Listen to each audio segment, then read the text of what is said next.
One of the best things about Hogwarts Legacy is that there is a lot of hidden mechanics in this game which you may not come across even after advancing through 50 plus hours of game time, or you could stumble upon it within the first 30 minutes after arriving at Hogwarts. So I'm going to walk you through some obscure and actionable tips and tricks I think you should be aware of. So by the end of the video, you will hopefully have several, if not just one new thing to try out in the Scottish Highlands, which will make the game more enjoyable for you. Now, my thanks to Warner Bros here in the UK, who sent me across an early access code last week, so I was able to complete the game and create this guide for you. And let's start off with some talents and combat first, because one of the most frequent questions I've seen asked in the comments over the last few days is how many talent points do we have and can we unlock every talent in this game? Well, the answer is unfortunately no. The maximum level you can reach is level 40 in this game, which means that you can earn a maximum of 36 talent points, with a total of 48 talents being unlockable, which also means that during your playthrough with your character, you will miss out on a total of 12 talent points, which actually works out as the whole stealth and room of requirement tree combined. So when you are playing this game, make sure you're only purchasing talent points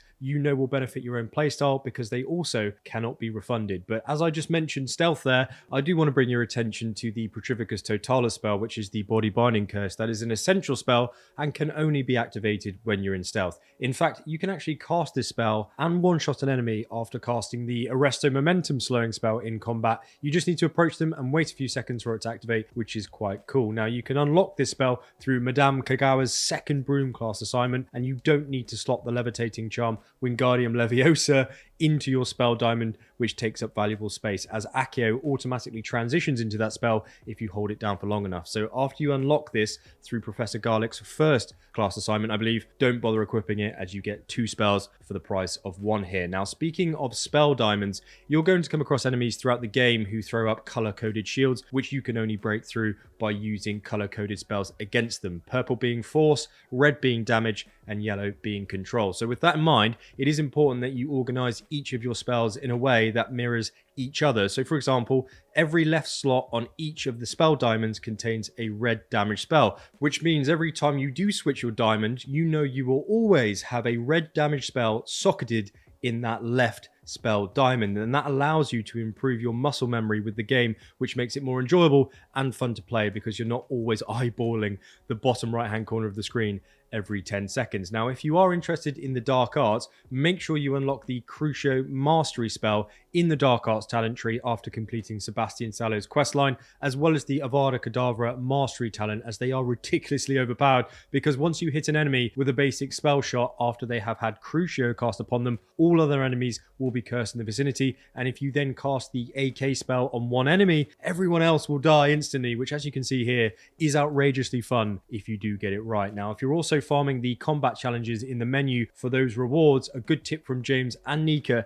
in our Discord here is if you partake in a battle arena in game, you can technically farm all types of enemies very quickly here, instead of manually looking for them in the wild or waiting for respawns, with the process being sped up if you use Imperio against the boss, as its kills actually count as yours as well. So nice little tip there. Now, as for flying, which in my opinion is one of the best features of the game, there is some cool things you can do with the broom, including casting Revelio while you're roaming around, as well as being able to loot without dismounting. So if you're on a collectible hunt out in the open world, this will speed up this process significantly for you. You're also able to unlock the Flue Flame powder networks just by rocketing right past them on your broom. So I'd recommend you fly around the whole world to get to grips with the broom mechanics in game, and then unlock all of these fast travel points for future quick use. And in that regard, I would also suggest you consider completing the broom upgrade questline from the vendor in Hogsmeade, where you'll need to win timed broom challenges around the world, because once you do hit the maximum upgrade level of level 3, you can really throw your broom around, as it becomes a lot faster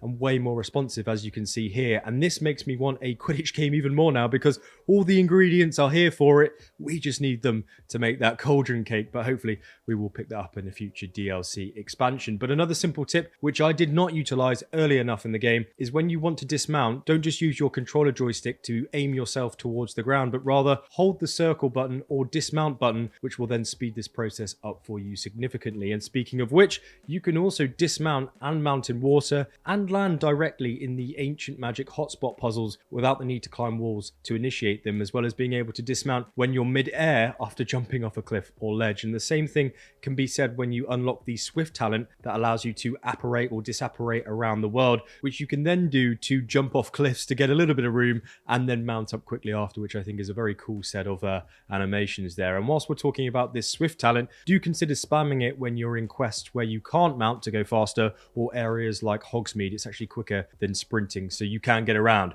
a lot faster. Now, if this info is helping you out so far, and only if you wouldn't mind, a very swift like down below really does help me out. So thank you very much, and do subscribe if you're new here. I've got lots more Hogwarts Legacy videos just like this coming to you as quickly as I can make them, so it would be great to have you along for the ride. Now, when you're at Hogsmeade, a very quick way to earn some fast gold is to cast the Disillusionment stealth charm on yourself and then loot the Disillusionment eye boxes, which can only be unlocked when you approach them in stealth, and there's half a dozen of them in Hogsmeade, so do sprint around spamming that Revelio spell for an easy 6k gold. And I would also recommend that you work your way through the Room of Requirement quest line with Deke to unlock more beast bag space, as you only start with 10 knapsack spaces initially. And what this means is that you can rescue up to 55 beasts while you're out exploring, after unlocking though those 4 vivariums back in your room. But instead of actually bringing them back to breed and farm resources in those rooms, you can take these beasts directly to the vendor in Hogsmeade and sell them for 120 gold a piece. And what this means for you is that you can pull in a fast 6k Galleons in around 30 minutes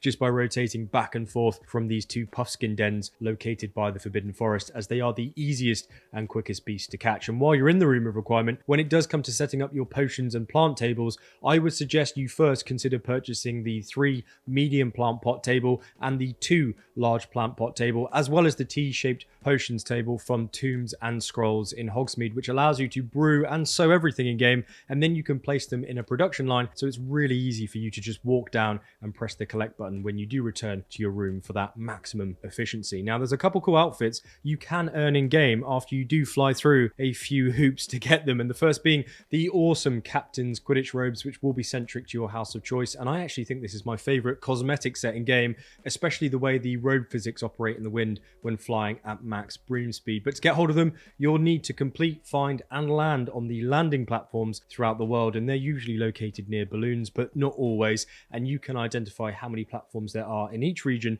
by zooming out on your minimap and hovering your icon over that county in question, so you're then able to view the full repertoire of collectibles that you still need to rummage around and find. And you can also unlock this house relic robe, which you loot from your own house chest in your common room, and to do this you'll need to find the flying keys all around Hogwarts and then slap them into the lock cabinets, which are also in sporadic locations around the castle. There's a total of 16 of them, and you can start this quest by speaking to Nellie Ogspire in the Transfiguration Courtyard, as that is her side quest. Now, you may also be interested in the treasure hunt robes, which you can obtain by picking up the treasure maps that can be looted at specific locations on the map itself. Now, the game doesn't give you any indication on where this treasure is apart from the illustration itself, but they are near significant points of interest, which make it easier to identify. And I'll have a guide out about this soon, but just know that if you come across one of these in the wild, you will pick up the treasure hunt robes as a reward for completing each treasure hunt. And I think it doesn't look too shabby at all, to be honest with you. But on top of that, you can also earn the Spider Slayer armor for completing the 2 challenges for killing spiders, which gives you an interesting look for your cloak and headpiece,